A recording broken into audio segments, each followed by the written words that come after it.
Okay, this is a practice video for la cinquantaine from the beginning up to measure 16.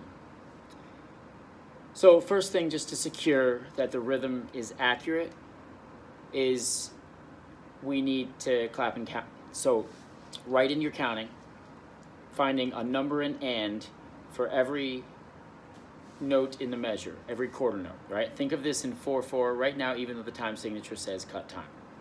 Okay, so obviously it's going to start on beat 4 and just write in your counting from the beginning up through measure 16, then clap and count it.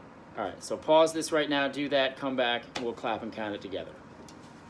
All right, you're back. Let's clap and count. When you clap and count, don't worry about the grace notes, don't worry about the trill, just clap and count it as you see it.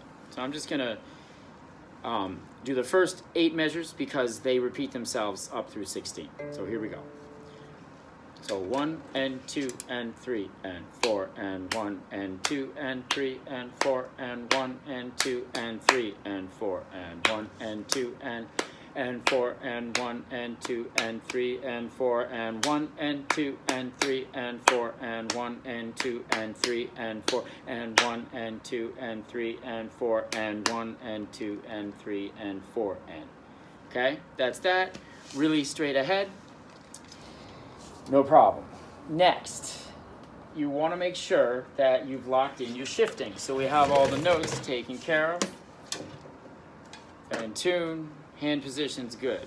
So first thing is just the first 3 notes, right? And let's just pluck them for now. So E, open A, and you do that several times so that it matches every time. And what I mean by match is the E matches the E.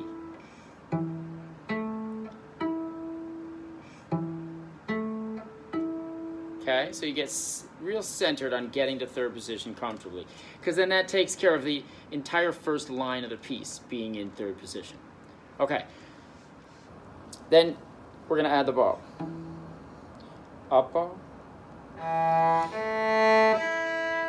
And just do those 3 notes over and over again until you're comfortable, starting on an up bow with the slur.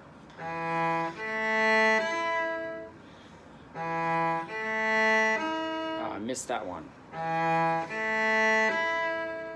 Okay, and you do it until you're really comfortable. All right, then it goes on, right?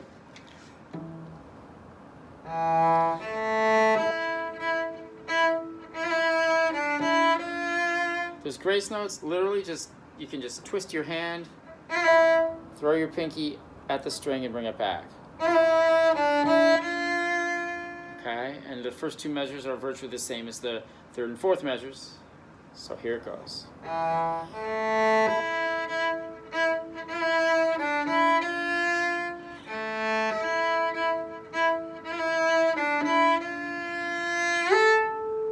And that's the first line.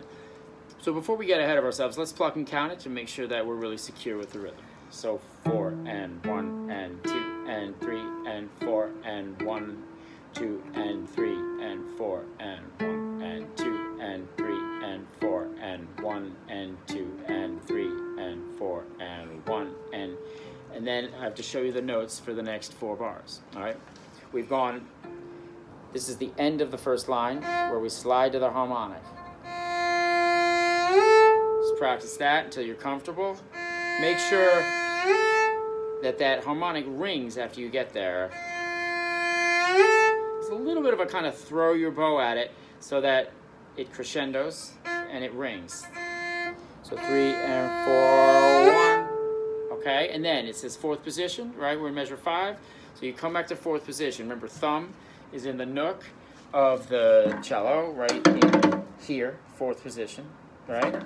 And then your hand is wedged around a little, depending on the cello, but most cellos, that's what you have to do.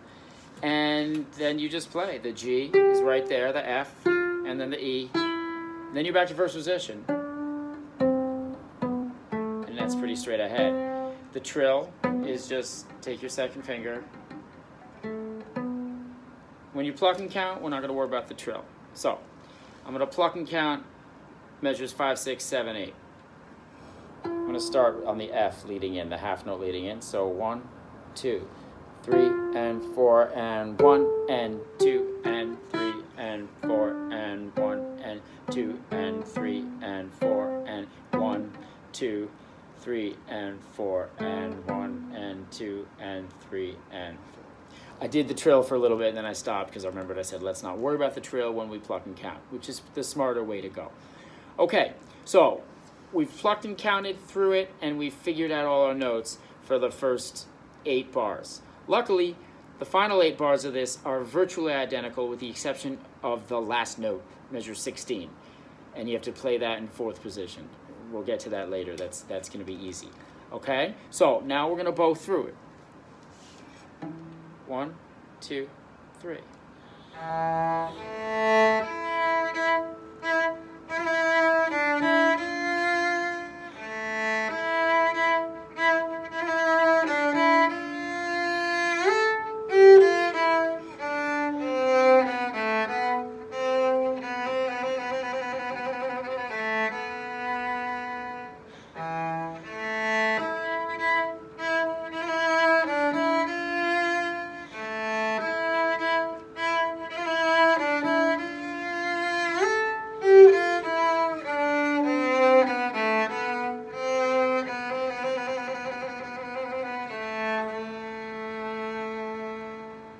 Okay, notice the dynamic at the beginning, right? It's pianissimo.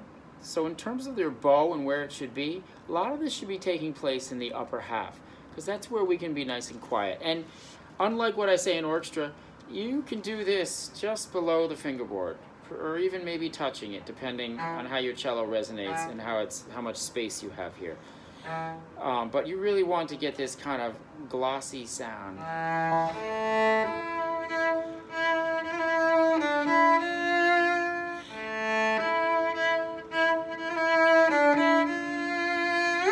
Okay? The other part that's really important is you practicing this with the metronome without the recording. So you've clapped and counted, you've plucked and counted. Those should both happen with the metronome. A good tempo is 1 and 2 and 3. Let's do 84 is a good tempo to do that at. So fix that setting. It's on a weird setting. Here we go. So just clap and count a couple measures. 3 and 4 and 1 and 2 and 3 and 4 and 1 and 2 and 3 and 4 and, right? And just go through all of it like that. Pluck and count it. 2 and 3 and 4 and 1 and 2 and 3 and 4 and 1 and 2 and 3 and 4 and do the whole thing like that. And then bow it. 1, 2, 3.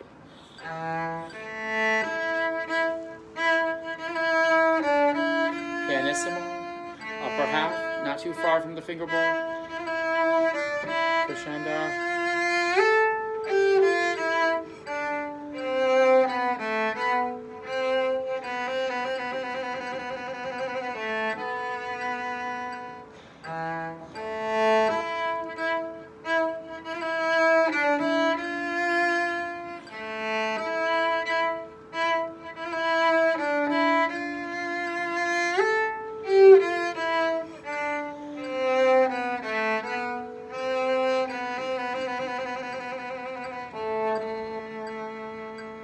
Good. Now that's under tempo, but it's important to be able to do it under tempo.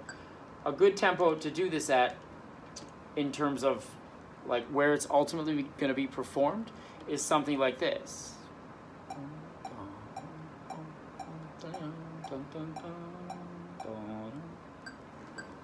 And I'll do it there for you. And so this is 116. We were just at 84. Obviously, a lot of practicing is going to happen without this video. You pause it, you come back to this spot, you listen again, but this is more of an in-tempo run-through up through measure 16. So 1, 2, 3.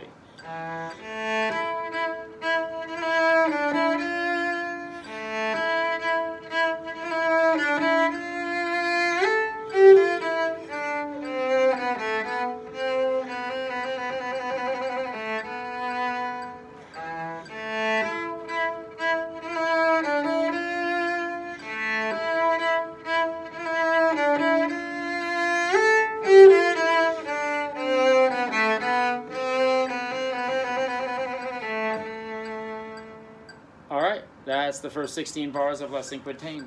Have fun practicing.